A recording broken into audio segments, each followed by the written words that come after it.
I didn't so much pick up on the violence because as a Black man in America, it is expected that violence is visited upon you. The wealthy American families that are historied in this country was built on Black bodies, built on Black labor, Black life, and Black death. And I think as Black people in America, we have internalized a lot of that violence. The difference that you mentioned, that you have seen, Black versus brown, right? Colorism is the word for that, right? And you see that even in the Black communities in America. I allude to it toward the end of my essay. You are listening to Genuine Chit-Chat. This show is for real.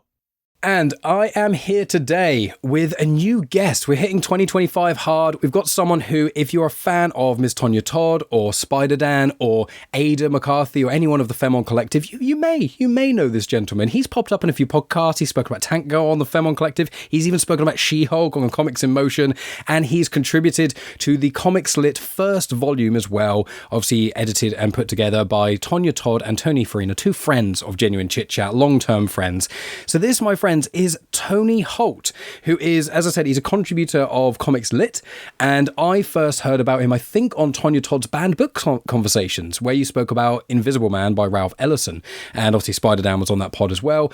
And then from there, again, your Comics Lit essay was also comparing Coates' Black Panther with Invisible Man, and when I had consumed those pieces of content, I hadn't read Invisible Man. So I made it was the next book on my list. I specifically prioritized it. I listened to the audiobook, which I believe is narrated by Joe Compton.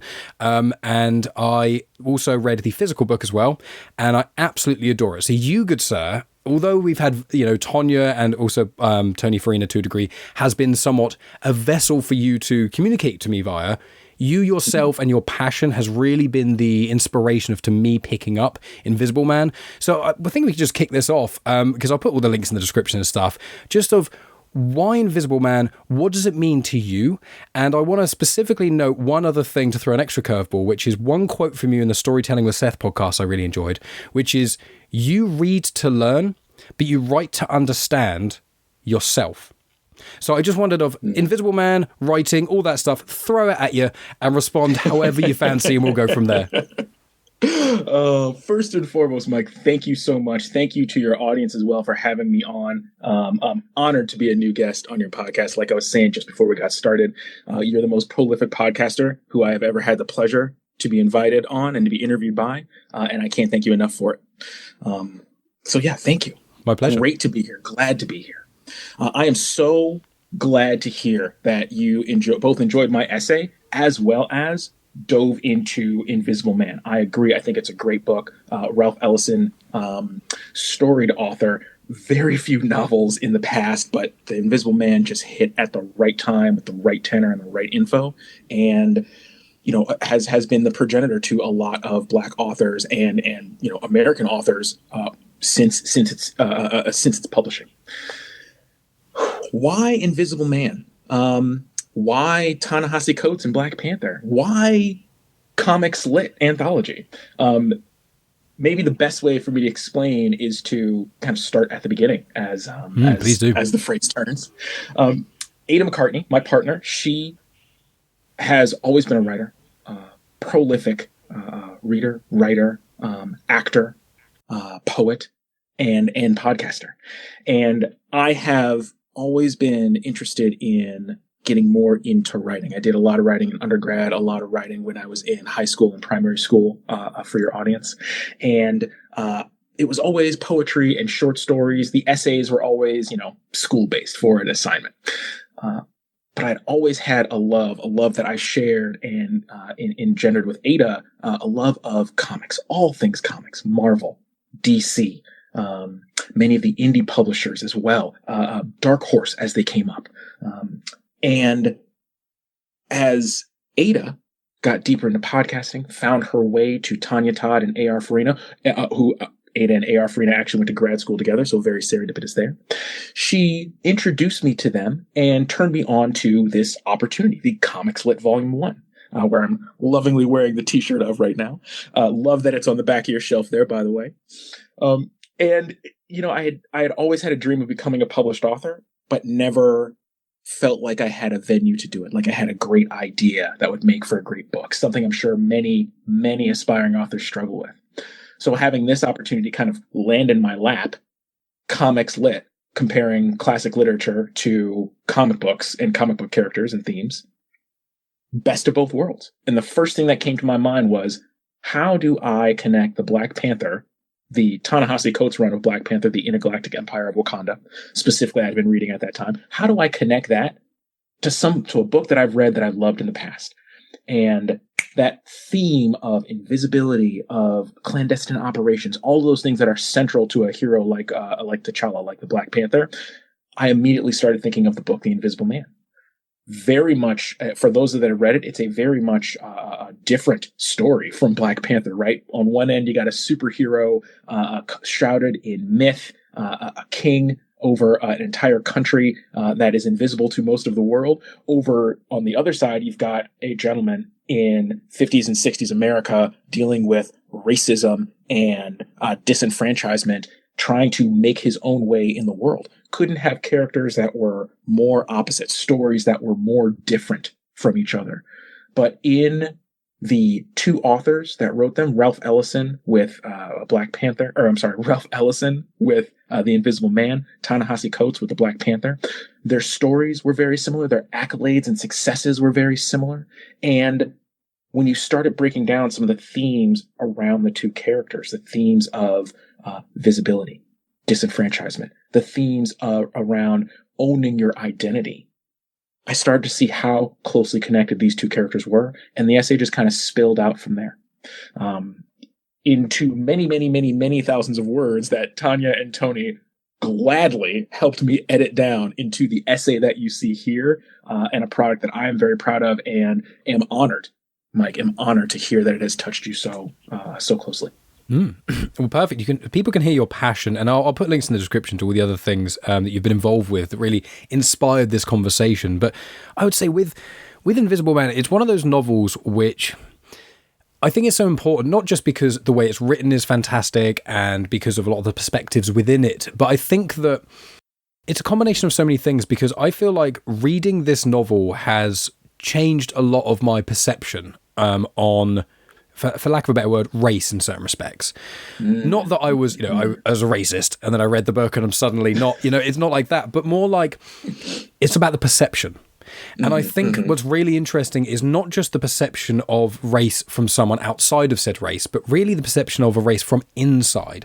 And I believe that in the Banned Books conversation it was touched upon, but really some of the perspectives of, and because of your guys' conversations and reading the book, I did a lot of research into the Jim Crow laws, into who was Booker T. Washington. Like lots of people that, especially as a white British man, we just don't know about. A lot of American history, a lot of the world knows about, but I think England knows the least of American history, like the Civil Wars and stuff.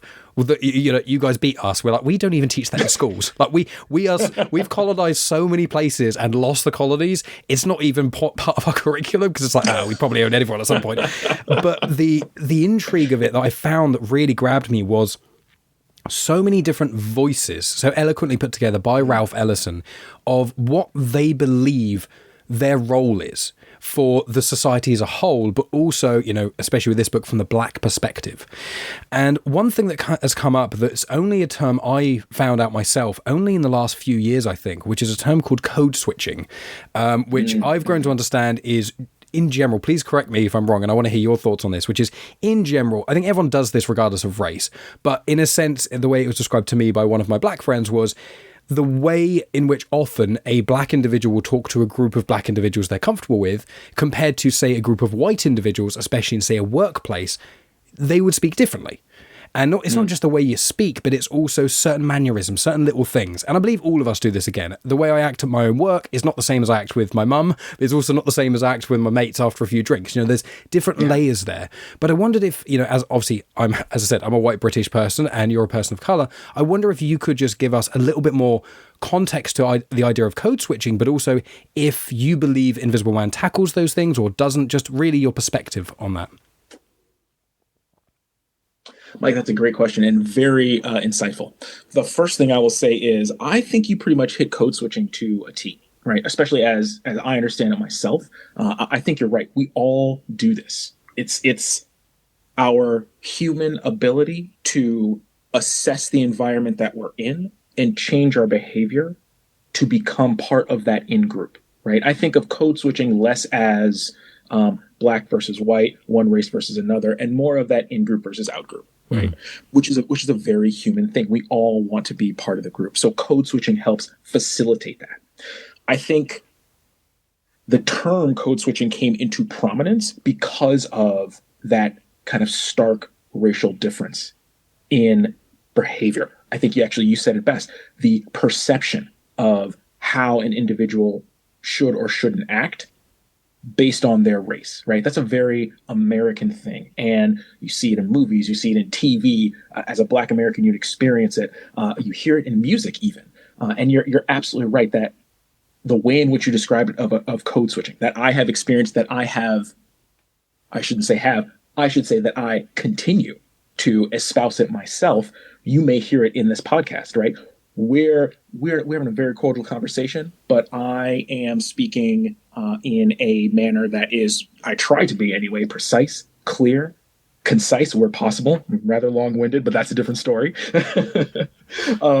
But like you mentioned, when if I'm out with my mates, if I'm out with, or if I just happen to walk into a group of Black people, it may be a different tone, different texture, different tenor to the conversation. And you see that, you'll see that everywhere in different societies, right? How people communicate different with the people they know and love.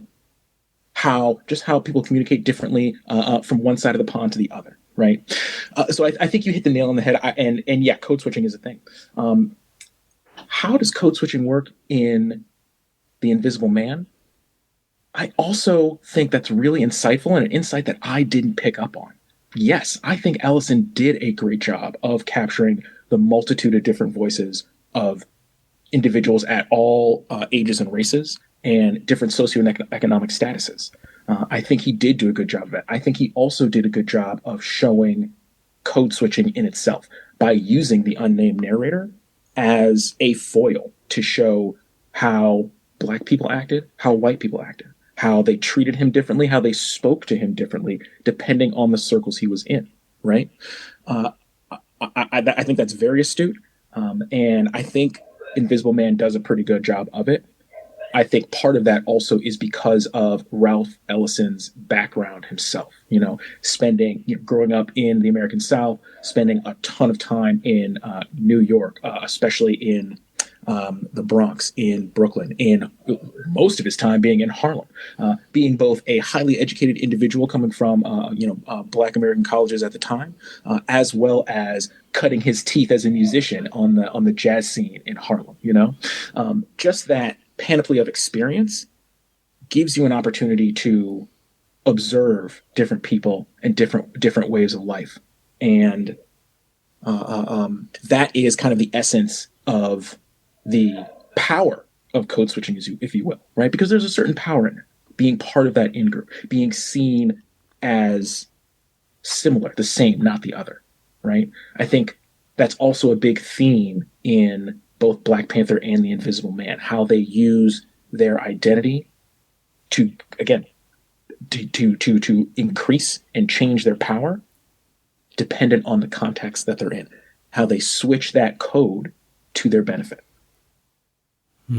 Yeah, very insightful. And it's interesting because I'd only really come to that real conclusion very, very recently when reading that. And I think that I feel like with Invisible Man, I think that so many people could, if you read it with a certain lens on, I imagine this would be the kind of book that if you, every 5 years, you, me, anyone read this book, every 5 years, one would take something different from there. That's what I think is the beauty of this book. There's so many parts to it.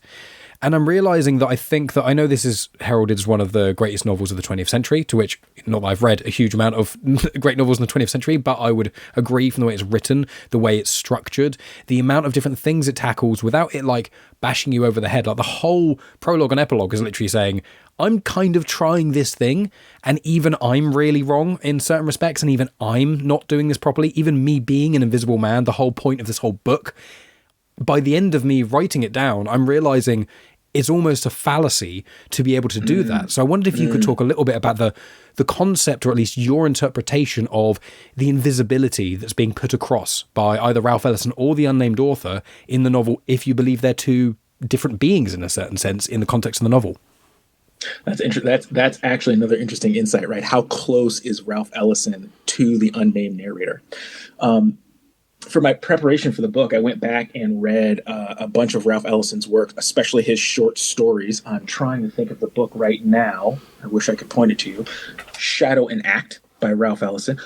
Wonderful. I see you've got The Invisible Man there. I Love have that. And in the cover. front, it says Shadow and Act, and the other collection of essays was Going to the Territory, which I've not read either of those, but they're the only two I know of. I would highly recommend Shadow and Act. And in that book, collection of essays, even a few kind of short stories, you will see him start to build that character of the Invisible Man. You will see him start to build the world that is Harlem, that the unnamed narrator occupies. Invisibility in The Invisible Man, there's been a lot written about how it's used, what it means, and all of that. For what I took away from The Invisible Man is kind of very close to the text itself. The invisibility is a metaphor for what is seen and what is not seen, right? Not in a physical sense, right? But in more of a social sense, in more of a emotional sense, if you will, right?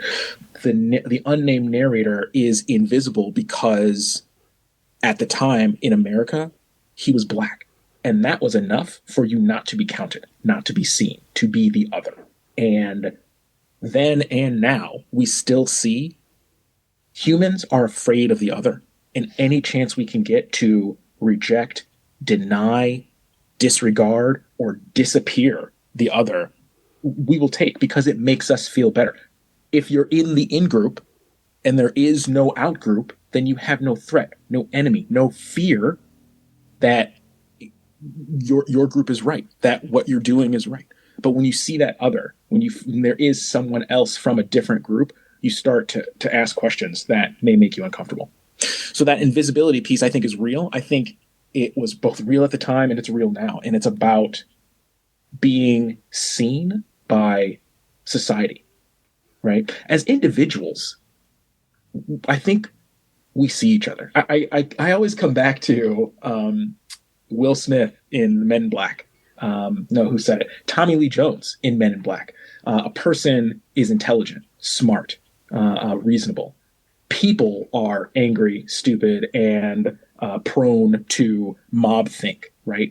Because when you expand to a larger group of people, when you scale personalities, when you scale fear, there's one answer or a limited set of answers that are usually fear-based, right? So individually, we're not invisible, right? It's hard to other someone when you meet them face to face, when you shake their hand and realize, oh, they're just another person.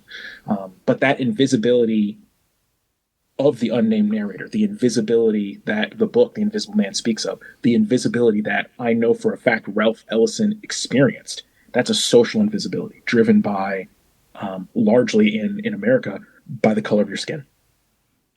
Yeah, I agree. And it's one of those things where I've been learning a lot over the last sort of probably decade of my life, which is, I've said it before in this podcast, but in England, there is definitely racism, don't get me wrong, and there has been white on black racism fairly recently. I think one of the football championships, a black player missed a penalty. Several white players also missed penalties, but this black player got a lot of racial abuse for it, which I was horrified by, because although I know it exists, I think as a white person I do have that privilege of, if I don't overtly either seek it out a lot of the time, it's quite easy to put the blinkers on. And I think I've found quite a lot of people, especially some of my white friends, who they do it with LGBTQ plus pride parades as well. They go, why do we need a pride parade? They've got the rights. And it's like, it's not simple. It's not a binary thing of prejudice existing or not about a certain group of people. It's not that simple. And I think that, and in Britain, I think that the racism generally comes from others being immigrants, especially, this differentiation sounds weird coming from me, but more brown people than black people, because generally from Middle Eastern people, especially people who are potentially from India, because of obviously our Commonwealth, and we, the government allowed a lot of individuals from India to have dual citizenship, which obviously, in my opinion, is a great thing. We've had lots of positive change from that, but understandably, whenever you have people coming from another nation, there's always some people who have been hurt by society and they want a scapegoat. And I think Invisible Man really encapsulates that of how are you going to frame your pain? Are you going to frame it as something that you've caused? Are you going to try and scapegoat it to a group of people? Are you going to try and scapegoat it to a race of people? Are you going to associate it to a class? And I think this book, every individual that the narrator meets, regardless of their race, there is something that has caused them a degree of pain, and they are trying to get through it in a certain way. And for me, when he's in the basement and he speaks to that foreman, that interaction for me personally was one of the ones that really shook me the most. Not just because, because he seemed to be trying to get along with this individual, and then I feel like the foreman was just trying to find any excuse to go against the narrator. But then what I really like about this novel intertwining with that is it really shows, and it's mentioned in the prologue as well, which is the unnamed narrator is trying where he can to be a better person, but he has an anger issue. He's really quite a violent person, but he's trying his best to force himself into civilized society, in air quotes. Yeah.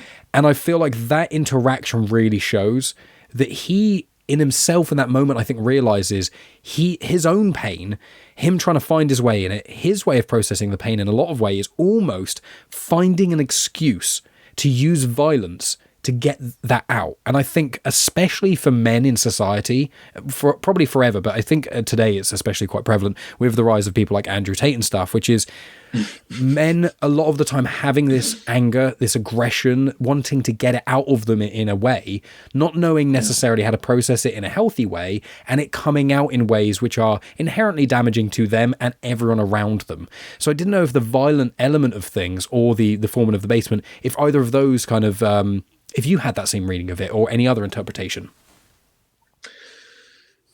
Mike, I clearly did not prepare myself for this podcast because you are throwing out some zingers here. No, this is great. That's why I love reading, why I love writing, and why I love talking about it. I'm always learning something new. Like you said, when I come back to Invisible Man in another 5 years, I'm gonna learn something new. The violent aspect of it is one that I didn't hone in on, but I would agree with pretty much everything you just said. I think that, and in the many of the podcasters I follow have kind of echoed this as well. One gentleman that I follow, Scott Galloway, a business podcaster, has said this on more than one occasion, right? He often talks about toxic masculinity and what it means to be a real man. He has this, he often references this thing he does with his kids called that's, what a man does. It's not about being big, being aggressive, pushing people around. No, it's about holding that door open for the next lady or for the next person coming down the street. It's about pulling out that chair, pushing in that chair. It's about paying that tab at the end of the night just because it's the right thing to do. And it shows that you are a protector, a provider, because that's what a man does, right? I had not honed in on the violence in the book, but it is... it's interesting that you say that. I wonder if this is a cultural difference between Britain and America, even, because in general, I think it's safe to say America is a pretty violent place, right? Just the fact of our relatively unrestricted gun laws make it difficult to not be presented with violence in America, whether it is overt violence of being kind of caught up in a violent situation, whether it is the everyday violence that you see on the news, in the media, whether it is the everyday violence that you hear secondhand from your friend's friend who knew this person who got shot on their block, right? Small personal story from me, 18 years of my life, me and my parents grew up on one of the most dangerous streets in Detroit. Detroit native, born and raised. I love my city. I'm not going to pretend my city doesn't have problems. Right. And when my parent, I'm in my late 20s, and my parents were the last people to move off the block. And to this day, that street we lived on is still in a dangerous area, in a bad part of town. And I was very glad when my parents moved out. But coming back to your question, Mike, I didn't so much pick up on the violence. Maybe, and I think maybe it's because culturally I'm desensitized to it, right? I didn't so much pick up on the violence because as a black man in America, it is expected that violence is visited upon you. Right. Ta-Nehisi Coates talks a lot about this in his book, Between the World and Me, where he makes the case, and I think it's a great case, that America was built on black bodies. The roads we have, the prosperity that, major American peoples, the wealthy American families that are historied in this country was built on black bodies, built on black labor, black life, and black death. And as a black man in America, I think as black people in America, we have internalized a lot of that violence. The difference that you mentioned, that you have seen in play out in Britain, black versus brown, right? Colorism is the word for that, right? And you see that even in the black communities in America. I allude to it toward the end of my essay, where myself, as a light-skinned black man, has faced racism, no better word for it, colorism, from black people of darker skin tone, from Latin Americans with similar or darker skin tone, from Asians, Africans with darker skin tone. I spent time in South Africa at the University of the West Indies, at Nelson Mandela Metropolitan University, very privileged American here. And a black person was kind enough to break it down for me that, you're not black when you're here in Africa, man, you're an American. And that makes you the other. That colorism is real. That even within our in-groups, that fear of the outsider, that in-group versus out-group separation is absolutely real. I think you see that play out in The Invisible Man, and I think what's hard, honestly, you see that play out in Black Panther as well. And I kind of allude to some of that in the essay also, about individuals who look just like T'Challa, individuals who are T'Challa's brother, holding him down, bringing him down, taking him down, just like Dr. Bledsoe taking down the unnamed narrator just because he can, to maintain his position of power. I think that violence is, I think I didn't pick up on it as much because that violence is expected when you're a black man in America. And again, to your point, expected to be both visited upon you as well as you visit it upon others in retaliation. And that is probably the saddest part, right? I think we are all, to a certain extent, violent people. And I think it's hard to come up as a black person in America and not feel that pain, not feel that anger, and deal with it effectively and appropriately. I'm not going to pretend I don't have a hard time with that myself, but I am a privileged man in that I have been gifted with the capacity, the capability, the economic frugality, the economic benefits to find ways to deal with my pain and my anger productively. Well, I appreciate your honesty there. It can be a very difficult thing to speak about, especially as I'm someone who is so far removed from that experience, and I really appreciate you telling myself and, our audience. So linking with that, I want to ask, with Invisible Man, what lessons would you hope for people to pick this up? If they pick up Invisible Man, what would you want them to learn from it?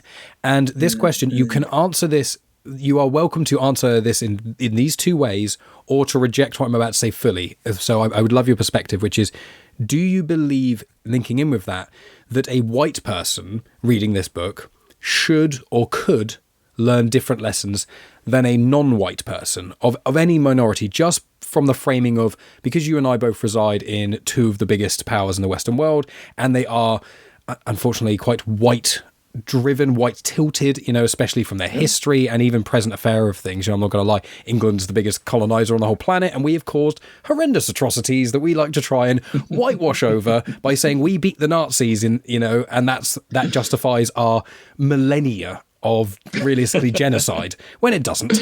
But, I'm trying to work through that, because the education system was like, we beat Hitler. Okay, and Gandhi's good. Why is Gandhi good? Don't worry about that. It's like, but he fought the oppressors, right? It's like, yeah, we were the oppressors. Didn't learn that in school. But I want to hear, what would you want, if you give Invisible Man to someone, what lessons would you want them to learn? And would the answer be different depending if the person is a white person or a non-white person? Yeah. No, that's a great question. And I do like how you kind of couch that question in that. I think the core of that question is, what would anyone that is different from someone else take away? What would anyone who is different, who receives the book from someone who is different than gave it, take away that's different? 100%. It's funny that you mentioned that. The copy of Invisible Man that I received the first time I got it and read it was from a good friend of mine, Anna, who read it, loved it, recommended it to me, and she was a white woman. She is a white woman. She's still alive, having a great time, loving family and kids. And my best out to Anna should she hear this podcast one day. Thank you, Anna, for introducing me to the Invisible Man. So I do think there are different things that people will take away from this book, and I especially think that it may depend on who you are and where you are. It may depend on who's given you the book and what you know about the book beforehand, right? If you come at it from the perspective of, oh, this is a banned book and I shouldn't be reading it, you're going to take something away that's different from that. It may be about that invisibility that the unnamed narrator uses to employ. It may be about the clandestine nature of being a spy in an organization that you're trying to both change and destroy at the same time, right? If you receive this book from, if I got this book maybe from my Black father, who said, I might take something away different from that. It could be great in that, oh, this is the perspective of a Black man, and then the truth about what Black people experienced in America. I could take away that, this is being a rebellious teen, not wanting to be, growing up, not wanting to be who my parents were. I could take away that, this is a recipe for carving your own path, right? Having conviction and finding a way to make it happen against all adversity. I think these are all lessons you could take away from The Invisible Man.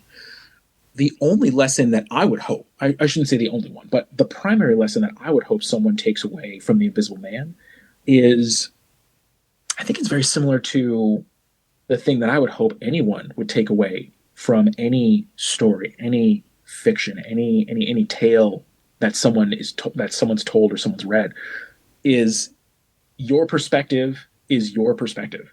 The way you see things is only the way you see things. Your perception is colored by your past, your thoughts, and your life.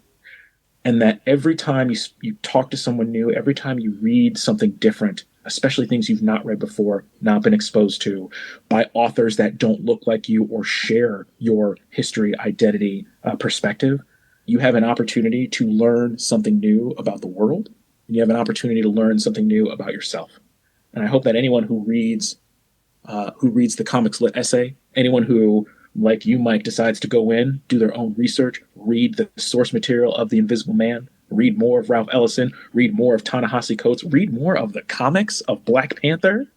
I hope that you take away that the world is filled with different people and different perspectives, and it's worthwhile to see in a different way, to learn something new, to make that thing that may be invisible to you visible, no matter how difficult it may be. Amazing. Yeah.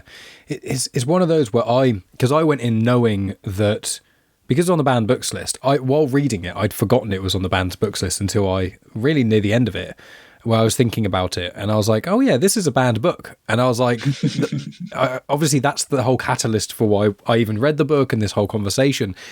But it's one of those things that I think the beauty of Tonya's podcast is, you hear Charlotte's Web's a banned book, and you go, what? Charlotte's Web? It's a banned book. And then you hear why it's a banned book, and then you reread it, and then you finish it, and then it's almost, you do the same thing again. You go, this is a banned book.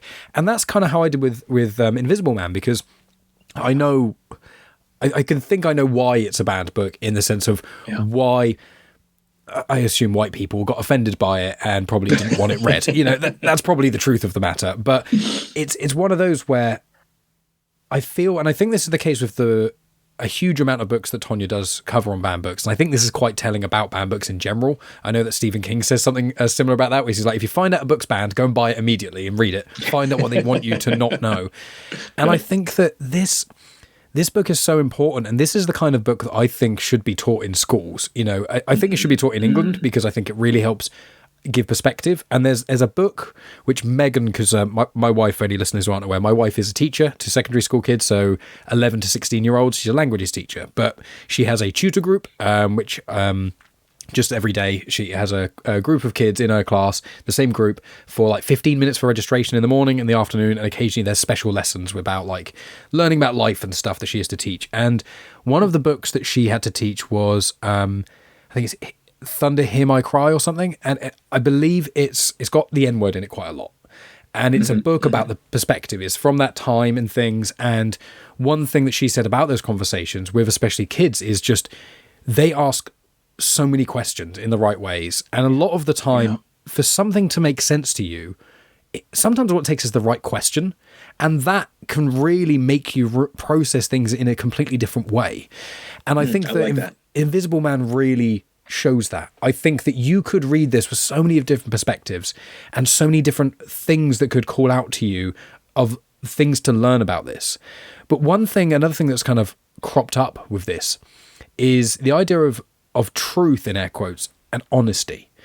And I think that in this novel, depending on where you are in the book, depends on the narrator's perception of honesty. But I feel like by the end of it, especially with his relation to the Brotherhood, I think he is quite cynical because he's saying, bluntly, you don't know when someone's being honest, which I agree with. You don't know. It's about trust. So I wondered if, from the lens of either honesty or trust regarding Invisible Man, did you find anything from that perspective? Did that put an imprint on you at all of just how it frames what is or isn't honesty? You know, I like that.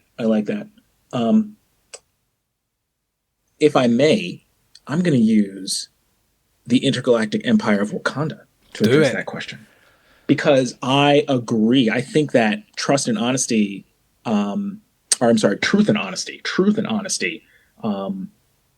are dependent on your perspective. Absolutely. Right. There's an old saying, there's three sides to every story. There's your side, there's my side, and there's the truth. Right. And that whole saying is all about what you mentioned at the top of this podcast, perception, and what you believe from your point of view. In a similar way to Ellison's unnamed narrator and how he approached the Brotherhood toward the end as he was trying to confuse and obfuscate. In the Intergalactic Empire of Wakanda, Ta-Nehisi Coates writes about the Black Panther going to Wakanda Prime, the intergalactic Wakanda that was created. I won't give away too much of the story here, but as he travels to this new world based on the Wakanda that he knows, he's presented with many things that he knows and understands, including the steward of Wakanda at the time, N'Jaka.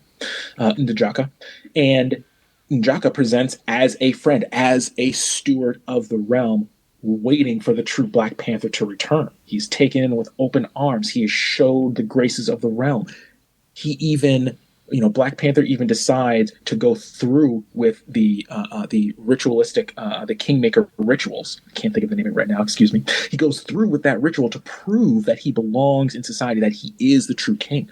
The whole time, N'Jaka, presenting as friend, is waiting and in the wings to stab him in the back, because every word coming out of his mouth is a lie. N'Jaka is there for the power. He is there to own the realm. He does not want Black Panther to be king. He is the reason that the Intergalactic Empire opens with T'Challa as a slave in the empire, in the Intergalactic Empire of Wakanda, working in the mines with the Moonies.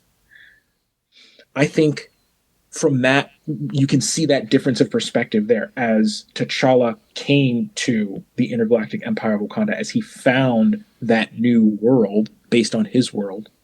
He thought he was coming home, if you will, to the world that he knew, the place that he was used to, truth and honesty meaning something, people looking at him and saying, this is real, this is the truth, and yeah, we revere you as king, as ruler, as our savior, as our protector, Black Panther. When in reality, he walked into a very different place, one that was founded on the Wakanda in name only, right? The ideals of separation and isolation that the Wakanda of Earth was founded on was twisted into conquering, genocide, and taking land where they wanted it and needed it, right?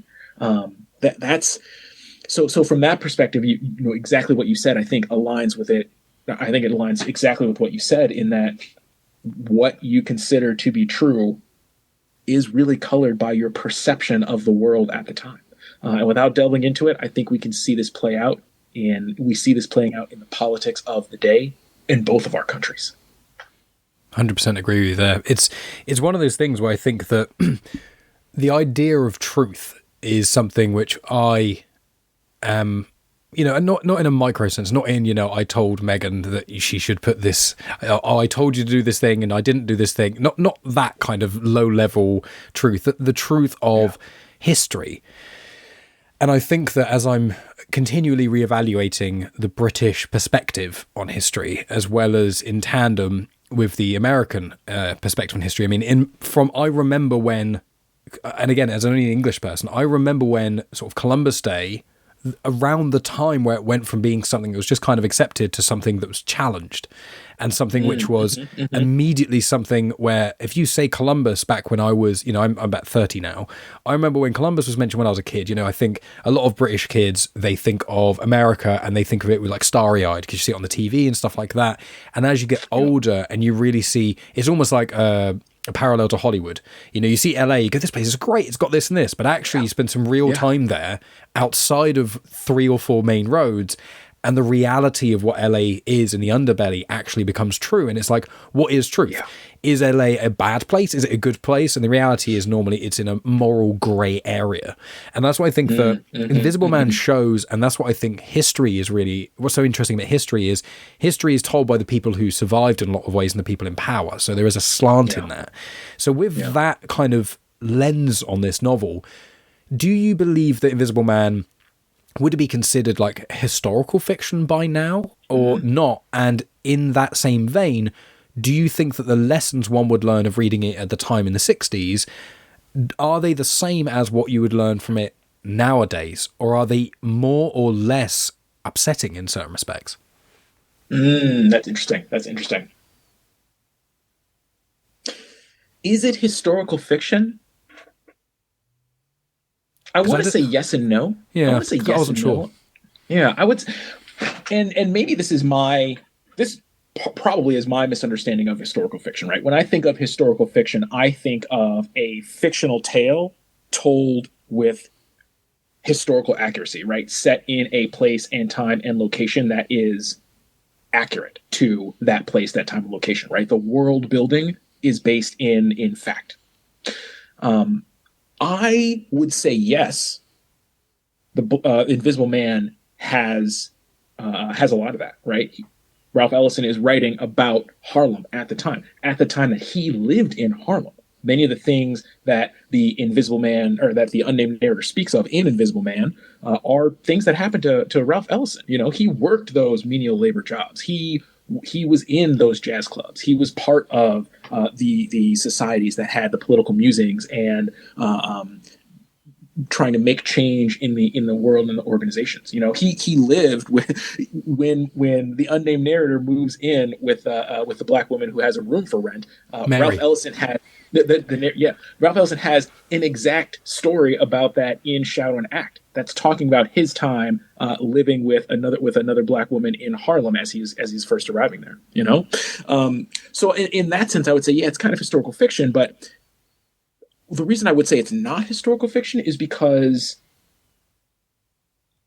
it's telling the truth, if you will. It's telling the truth about a specific place and time. It's how do I make this distinction? It's not a made up story. What happens to the unnamed narrator in Harlem, in the South where he's from, those are things that actually happen to Black people in America at the time. They are things that some of them still happen to Black people in America today. That's why I want to say it's not historical fiction. I think it's closer to just history, right? The characters are fictional, the situations are fictional, but these things actually happened. Invisible Man is talking about a time and a place that exists in America. I think that is only part of why it's a banned book. That's part of why it's so upsetting, because it requires you to confront a time and place that neither of us actually know, but we both are affected by because we live in that world, in the world that was created today. Me even more so, because I'm in America now. Right? I think that's why I want to say it's not necessarily historical fiction, but I can't say that it's also. But I have to say that it is historical fiction. It's a fictional story. But I think the important piece about that is what we kind of alluded to earlier, right? That the perception that you get, what you learn about the time and place is what matters, right? I think that's why historical fiction can be a great tool for teaching and learning, because it gives you a way to view, understand, and analyze the past by bringing in the facts about the time and the place and the world, but giving you a fictional character, giving you fictional villains to align with or reject and explore different emotions, different ideas in a bit of an easier way, right? I think fiction in general allows us to do that, to explore things that we don't know, we don't understand, or that make us uncomfortable in a way that's much easier. Yeah, because I perceived it when I was trying to think of how I read the book. I was almost reading it as an autobiography, but almost a dramatized version of it, in a sense of like, I was reading this as if most of these things either happened directly to Ralph Ellison or happened to people he knew. I do not believe any of it was completely fictitious. You know, there may be, Raz the extorter, Raz the destroyer, like that individual probably didn't exist. But I'm certain there are individuals just like that exist. I'm certain that, there's quite a few. I know there's the HBO show Chernobyl. They did it where they had one character and she was a scientist, and she was actually in real life like 7 people. But they just amalgamated each of these people into one person to make it more palatable for the story. And that's how I perceive a lot of these. I perceive a lot of these individuals as pillars of people, pillars that are kind of archetypes almost of the kind of individuals that Ralph Ellison interacted with throughout his story. Like, my favorite character is Mary. That's how I knew her name.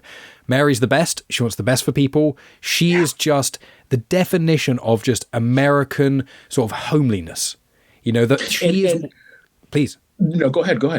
I would just say she's the encapsulation of what I believe is one of the best traits of America as a whole and the American individuals I have met. It's the willingness of viewing everyone as family, and if someone needs help, you help them because you help people. That's the right thing to do, and that's why I love Mary. And I'm going to take you one step deeper. That Mary archetype is very much the Black Mammy archetype, right? Especially in America, you see this. An older Black woman presented as the motherly type, not just motherly to her children, but motherly to the neighborhood, motherly to anyone who looks like her or who doesn't look like her, right? The Black woman who is a maid in someone else's house, raising their kids as if they are her own. And those kids growing up to call her Mammy because they are so emotionally close to her because she was there taking care of them at all times. That I absolutely agree that I think part of the power in Ellison's book and his depiction of Harlem at the time is he did a great job of describing those archetypes, both Black, white, and otherwise. Like you mentioned, it's not just about race; it's also about class. I think he did a great job of describing archetypes of both upper, middle, and lower class at the time, right? No, I completely agree. And I think there's a level, for me personally, I think when I met Mary as a character, I think probably because of a lot of the American media I've consumed, is there was a level of comfort there. I knew within one sentence of Mary, there was no part of me that thought she's going to somehow screw over the narrator. I was like, trust her immediately. And I feel like that's one of those ideas which is, because of the archetype and the way he's written, I don't feel like at any point Ellison's trying to pull the rug out from anyone. And I think that might be why this novel is so timeless, because there's a lot of books that are admired and a lot of books that there's some that I've read, some that, have been tackled on banned books, where you read it and you go, this is a clever book, but the person reading it thought they were a clever person. And there's a degree of difference, I think, when you are an intelligent person and when you're a person who believes that they are intelligent. I think those are two slightly different things. Interesting. And it's one of those, I never feel like Ralph Ellison is ever talking down to you at any point. Yeah, that's such an important thing. When you are talking about, when you've got a story, let's call it, even though, we alluded to it's based somewhat on true events to different perspectives, but when he's saying putting these situations in front of you, he's presenting them and saying, this is how I, in air quotes, navigated this situation. There's no point where he's saying, you white people wouldn't understand because being black's so hard. And there's no other point of going, oh yeah, you black people, you know exactly what I'm talking about because life sucks for us. There's never even a hint of that. And it's so unique because he's writing in the first person. He is saying I. The whole point of the narrator character is he's almost like talking to you. I mean, he's in his place, he's in his hole, but don't call it a hole, but it's a nice hole.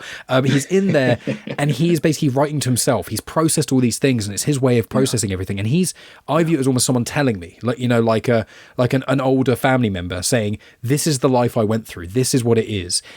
And I think one of the reasons it is so timeless is just because some of the language he uses is, like, I had to look up a couple of words, and that's not because they're old words from the 60s. It's because they're words I've seen and I do not understand them in modern day. And weirdly enough, I looked up one of them, I can't remember what it was, and then within 3 days that word came up on something I was watching and I was like, oh my God. And I just think it's so important that when you're putting a story through about perspective and about the grey areas of truth and really one's own lived experience, regardless of their race or socioeconomic background, because again, the narrator kind of navigates through a lot of these. So you kind of see an everyman, in air quotes, go through a lot of these different situations. And it's so impressive that the language he uses feels like he's educated without it feeling like he's lecturing you. It feels like he's telling you about his experience openly and honestly, but he's not asking for your sympathy at any point. And I just think that's one of the things I've taken away from this novel, of being like, more writers, more people need to learn that lesson about all things in life. Again, as we've kind of discussed as well, the perception, your truth may be your truth, and that's not invalidated, but that's not the truth, because that's a foolish perspective. So I think this book is just so incredible on so many levels that the more I think about it and dissect it and how brilliant Ralph Ellison was, and I still think, even though this book is held in high regard, and I know he passed away basically the year I was born, I feel like this kind of book needs to be shouted from the rooftops of just like how much you could take away from it as an individual. I wholeheartely agree. Plus 1 million to everything that you just said, right? Preach, my brother, preach. And I want to come back to what you said. Just that fact that the feeling that you get where he's not talking down to you, you're going to love Shadow and Act. Right, all of his essays are as complex, as erudite, as highfalutin educationally, but he breaks them down in a way to help his reader understand that these things are more complex than face value, that you can't look at the surface of the issue and truly understand what's going on without sitting down, thinking about it from different perspectives, and then processing it from your perspective. You brought up something that I said before, something that I've been coming back to myself. I read to learn, I write to understand. I took that away a lot after I finished this essay. That became more clear to me after I finished this essay, after I finished The Invisible Man, after I finished those connections between Ta-Nehisi Coates and Ralph Ellison. I imagine they would say a lot of the same, right? You see that very clearly in Between the World and Me. I think Ta-Nehisi Coates, in some of the interviews I read as he was writing this book, he said, I wrote this book for my son to help him understand not only my lived experience, but what it's like to be a black man in America, right? And I think writing that book, writing it down, having to wrestle with it, it helps you process it, right? I read to learn, I write to understand, and I mostly write to understand myself better, because when I read and I capture those different ideas and perspectives,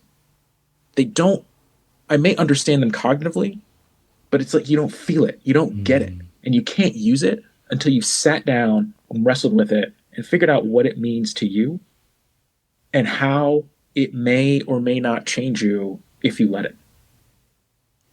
I completely agree. And I know it feels like you and I could talk about this book for another 4 hours easily. So, I should be so lucky. I should be so lucky. You're always invited back on, but I'm aware we've got a slight, we haven't got unlimited time, as unfortunately I never do with all my favorite guests. But as we sort of start to wrap up, we've got a little bit of time, but a little bit of wrapping up. I want to ask, what did you specifically, with Invisible Man, when you first read it or in subsequent times since reading it, have you learned anything from it taken away? Now, this could be learning something about yourself, about a revelation, or more literally, like I have when I've read it, is going, who is Booker T. Washington? What are the Jim Crow laws? What is this? What was actually the state of Harlem in the 40s, 50s, and 60s? You know, I've gone into things and I've researched that, and I'm going to continue to research that because of this book. So just as ambiguous and as specific to you, if I say, what did you learn or take away from Invisible Man, how would you answer that question? Invisible Man, I think I learned a couple of things, and maybe the better way for me to answer that is Invisible Man drove me to take similar action as you, Mike, to do more research about the history of America, of Black America, and of our culture. Right after the essay, I can't remember if it was before or after, but I think it was right around the same time of writing the essay, rereading The Invisible Man again, this most recent time. I started getting into the history of Detroit, the history of my city. I learned more about Detroit than I ever learned growing up there my whole life. I'm a Detroit son, and I love my city. I didn't know it burned to the ground twice, and that we rose like a phoenix from the ashes twice, and yet our state flag literally depicts it. I would pull it off the wall for you, but on the city of Detroit flag, Spiramus Melora Resurgent Cinnabaris. I believe that means I think it's Latin from the fire we will be reborn, right? Twice. The city burned down twice. And yet still we became a powerhouse that drove American prosper, that created a middle class, right? How do you do that? I read a great book called Detroit, I Do Mind Dying. Professionally, I am in HR. I'm classically trained in it. And I learned a lot about the labor movement and how unions came to power in America in the 50s, 60s, and 70s. But never did I know about the labor struggles in Detroit. Reading that book, Detroit, I Do Mind Dying, written by some of the people that were in the labor movement at the time, writing newspapers, contemporaries of Ralph Ellison, if you will, writing about the places and times and the struggles of Detroiters to form a union, become part of the union, build something greater than themselves, and take back some of those rights, gain some of that enfranchisement from the employers. It's the same struggle that was repeated in all my college classes, but we never delved into that Black American struggle, that Detroit struggle. And it was great, and it is beautiful, and it is brilliant. The third book I read that was about my city is called Dilla-Time: The Life and Afterlife of Jay Dilla, the hip hop producer who reinvented rhythm. Dilla-Time, great book, right? I was tangential Jay Dilla fan, prolific hip hop artist, producer of some of the best hip hop tracks to ever be made. But the man himself had a short-lived life and didn't actually release a ton under his own name due to various circumstances. But any producer you talk to, any hip hop head you talk to, any crate digger you talk to will tell you that Jay Dilla changed the game, and he came from my city. He is another Detroit son that set the world on fire. I consider myself lucky to be counted amongst them, to be counted amongst people like Big Sean, to be counted amongst people like Eminem. I consider myself lucky to be counted amongst people like my father, who still loves his city, lives in his city, works to make sure his city grows and prospers every day. So that's a lot of what The Invisible Man did for me, right? Going back, Ralph Ellison taking me back to that time and that place made me hungry to learn more about what that time and place was like for my city and what I have become because of that struggle.